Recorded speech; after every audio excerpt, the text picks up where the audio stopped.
Okay, so the book that I'm going to share with you is called Lan Popo, and this is a Chinese version of Little Red Riding Hood.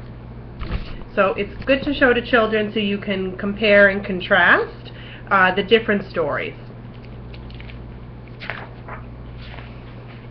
It also won the Caldecott Medal for illustrations. There's a dedication in the beginning and a little inscription. It says, "To all of the wolves of the world for lending their good name as a tangible symbol for our darkness." Once, long ago, there was a woman who lived alone in the country with her 3 children, Shang, Tao, and Paozi. On the day of their grandmother's birthday, the good mother set off to see her, leaving the 3 children at home in the countryside. Before she left, she said, "Be good while I am away, my heart-loving children. I will not return tonight. Remember to close the door tight at sunset and latch it well." And there's the mother leaving, and the children are waving goodbye.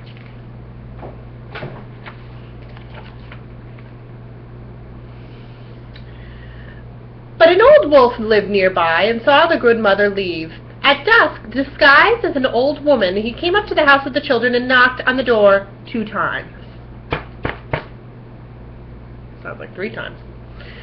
Shang, who was the eldest, said through the latch door, "Who is it?" "My little Jules," said the wolf. "This is your grandmother, your Popo."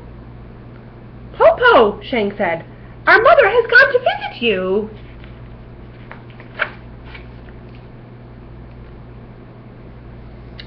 The wolf acted surprised. "To visit me? I have not met her along the way. She must have taken a different route." "Popo," Shang said, "how is it that you come so late?" The wolf answered, "The journey is long, my children, and the day is short."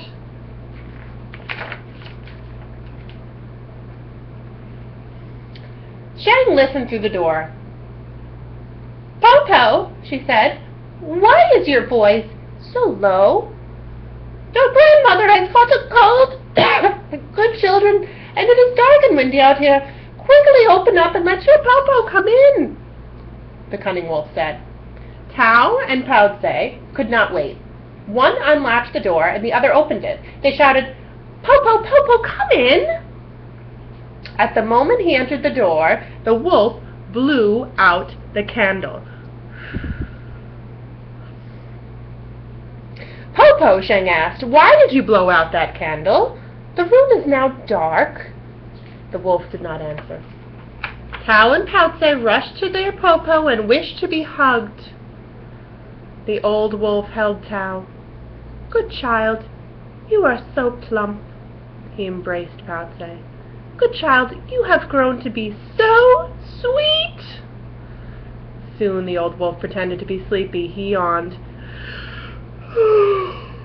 "All the chicks are in the coop," he said. "Popo is sleepy too." When he climbed into the big bed, Paozi climbed in at one end with the wolf, there, and Shang and Tao climbed in at the other end.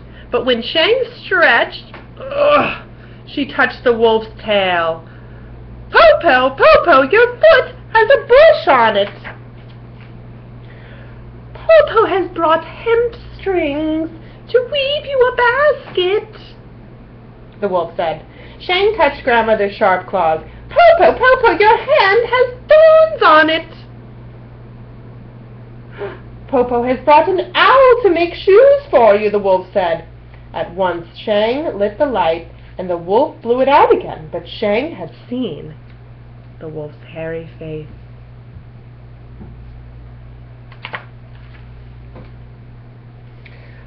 "Popo, Popo," she said, for she was not only the eldest, she was the most clever.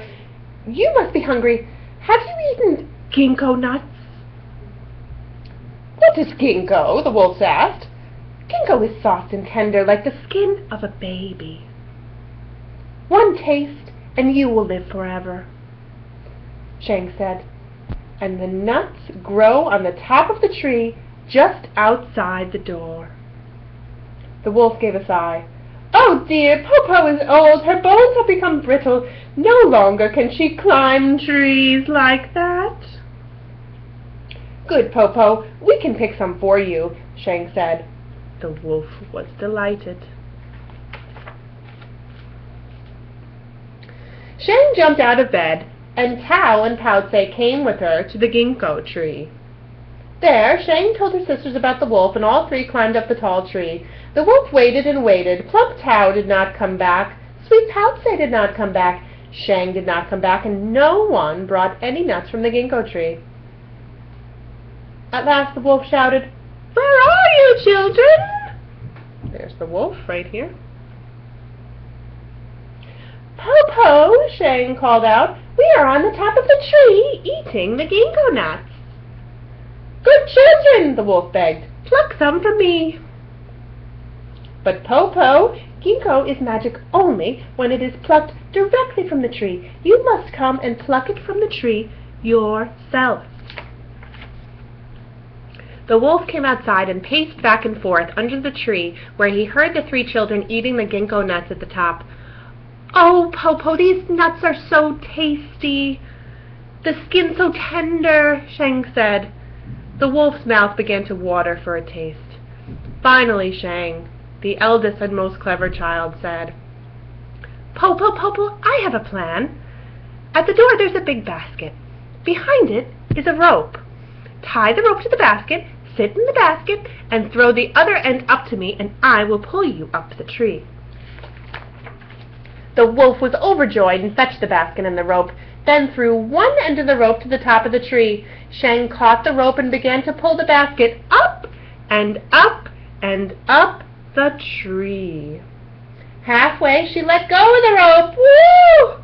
And the basket and the wolf fell to the ground.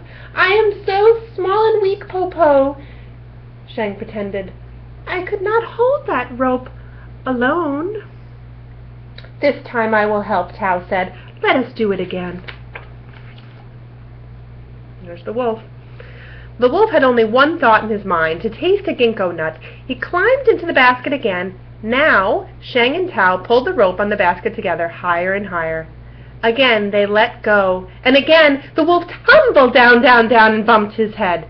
The wolf was furious. He growled and cursed. "Ugh!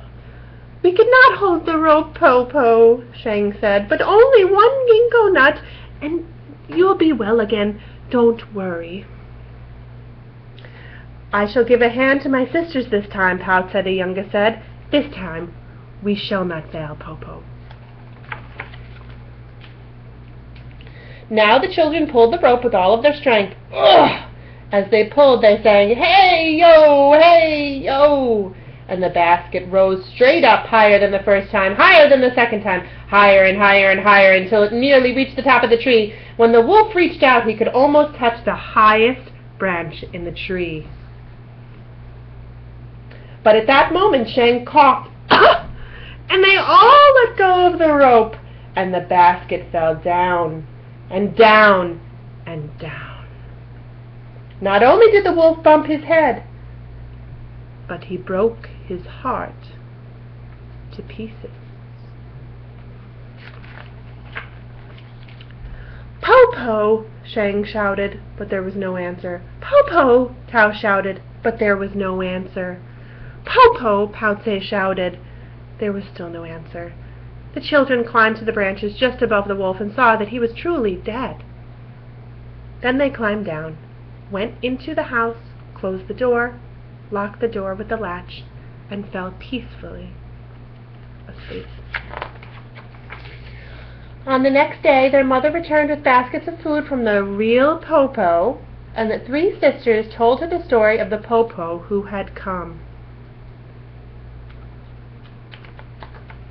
That end. So again, this is a great compare-contrast story, also to see different cultural perspectives, and it is a Caldecott winner as well, right here. Okay, enjoy.